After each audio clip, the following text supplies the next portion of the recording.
I'm your host, Bhavika Chauhan, and welcome to the It's a Vibe podcast.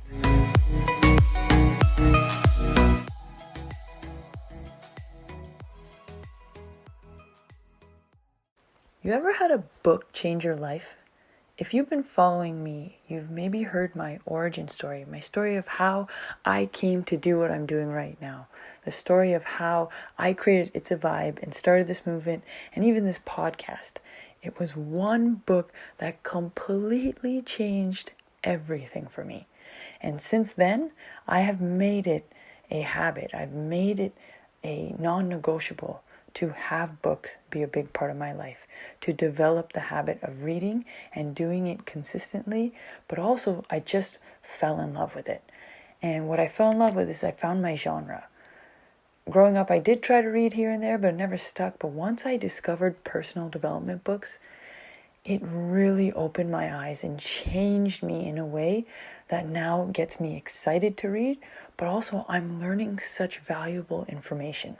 And so the book that I'm currently reading, maybe you've heard of it, it is called 101 Essays That Will Change the Way You Think by Brianna Wiest.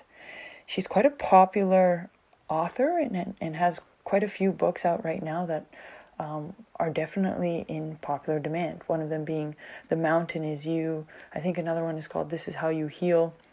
But this book right now that I'm reading is so good. I highly recommend it. 101 Essays That Will Change the Way You Think. And again, it's like these short essays, so it's kind of like a nice read. And it's really segmented, so you can like crush a few chapters, which are just a few essays, in one sitting. And it's so profound. And so today's episode on the It's a Vibe podcast, thank you for joining me, by the way. Thank you for listening. I appreciate it. Always appreciate it. Today's episode, I want to read to you just the introduction. It's about 2 pages, and it's just so powerful. It's one of my favorite introductions to a book I've ever read. I basically highlighted the whole thing, and I've reread it a bunch of times, and I just thought this would be a perfect thing to share with all of you, and I hope it hits you the same way it hits me. It's just such a beautiful, beautiful introduction and explanation to thinking and who we really are. So here we go. So this is the beginning of the book. In his book Sapiens, Dr. Yuval Noah Harari explains that at one point there were more than just Homo sapiens roaming the earth. In fact, there were likely as many as 6 different types of humans in existence. There's a reason Homo sapiens still exist today, and the others didn't continue to evolve. A prefrontal cortex, which we can infer from skeletal structures. Essentially, we had the ability to think more complexly. Thus, we were able to organize, cultivate, teach, practice, habituate, and pass down a world suited for our survival. Because of our capacity to imagine, we were able to build the earth as it is today out of virtually nothing. In a sense, the notion that thoughts create reality is more than just a nice idea. It's also a fact of evolution. It was because of language and thought that we could create a world within our minds, and ultimately, it is because language and thought that we have evolved into the society we have today, for better and for worse. Almost every great master, artist, teacher, innovator, inventor, and generally happy person could attribute some similar understanding to their success. Many of the world's best people understood that to change their lives, they had to change their minds. These are the same people who have communicated to us some of the longest standing conventional wisdom. That to believe is to become. That the mind is to be mastered. That the obstacle is the way. Often our most intense discomfort is what precedes and necessitates thinking in a way we have never conceived of before. That new awareness creates possibilities that would never exist had we not had been forced to learn something new. Why did our ancestors develop agriculture, society, medicine, and the like? To survive. The elements of our world were once just solutions to fear.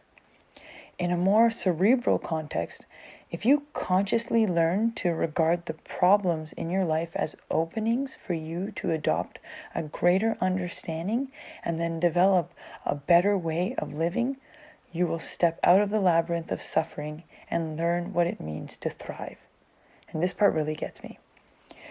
I believe that the root of the work of being human is learning how to think.